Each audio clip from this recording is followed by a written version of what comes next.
I was kind of leery. It was kind of strange, and the reason why I say that is I'm not a flexible type of person. I didn't think I would take to it. It was girly, I was weak. Of course, you know, I thought that was something that was for women. It was for sissies, I gotta admit that. I'm a Marine, so we don't think about yoga as part of our training.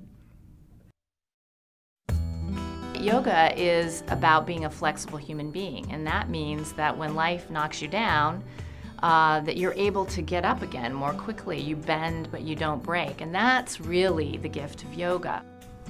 When I got to the room, I actually saw a group of chairs that was in a circle, so I wasn't pretty sure what was going on because I thought it was yoga and not a group session. So I talk a lot about, the first time I meet them, about any concerns they would have about participating in yoga or meditation. I really emphasize how everything we're doing in yoga is learning to work with our minds. I give them the analogy that, let's just say you had, there was a dog, 120-pound dog, and it had always been allowed to do pretty much whatever it wanted to do. So there had been no discipline or training for the dog. And I say, well, our minds, almost all of us, have received almost no training in how to operate this thing that lives up here. And so our minds are very much like that big, unruly dog. The dog analogy tells you that, yeah, you let your mind go, you open up and work with the tools that she gives you. Yes, you can be able to overcome some of the things that troubles you and find a little bit more of inner peace and relaxation. In the military, you feel like you're on a leash because you can only do so much and you only have so much power. I was angry. I had nightmares. A lot of tension.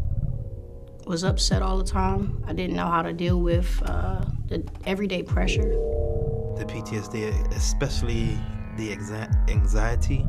Be scared of thunder or loud noises. You know, my biggest thing was just being in the open. And I couldn't understand why.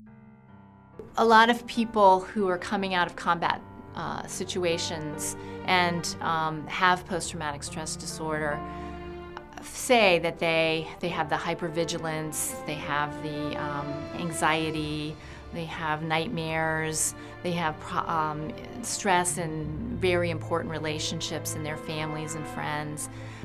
And so there's a feeling, and they often use the word, I feel disconnected from myself. I feel fragmented. I like to tell them that yoga, the word yoga, actually means yoke or bringing together.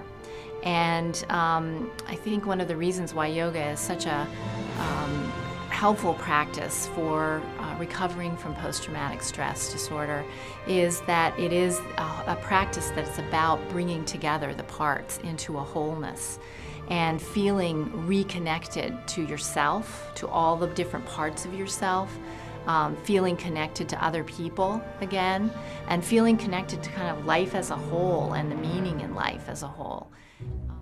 Our first yoga session was phenomenal.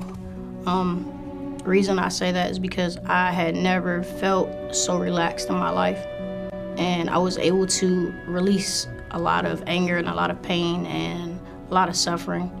So I felt like I was in heaven. It was different, and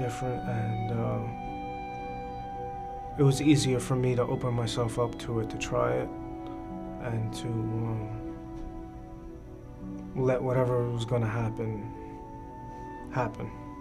So by learning to focus in the things that really matter, which is that, well, you know, yes, it was a bad experience, but then you're back, you are alive, you had a family, you had Carnes still with you, and all those things, then you can learn to look at things from a different, complete point of view in a completely different context. And with the yoga, it helps you in matters of relax and find some peace with yourself. The experience of the yoga in my life has just allowed me to soften up a little bit. I was always kind of hard to a point where just tense in a way. So this kind of gave me a way to relax. I am so honored and so proud of the Deployment Health Clinical Center, and actually I'm so proud of the military for being open to approaches that haven't been previously used before, but are showing to actually make a difference for their service members that are coming back with these kinds of issues. I've, in my daily life, have made it a point to talk to every soldier that I've come in contact with, whether they're a veteran or still in the service, to tell them that this program is best for them and it suits everybody's needs and it will help you to a level that you would never achieve by yourself. And for me personally, my personal testimony for this program was that I was really going down a bad way in my life, and until I came into this program, I never knew what life was, like what life was. Life to me now is so totally different. I always thought that I never want to be the person that I am now, but now I'm realizing that the person I am now is because of the military and because of everything that I went through. And now that I can move on in my life, I feel great. I feel outstanding, and if it wasn't for this program, that I'd probably be dead. This was a breath of fresh air, a lifesaver, and I really owe all my success that I have now to this program.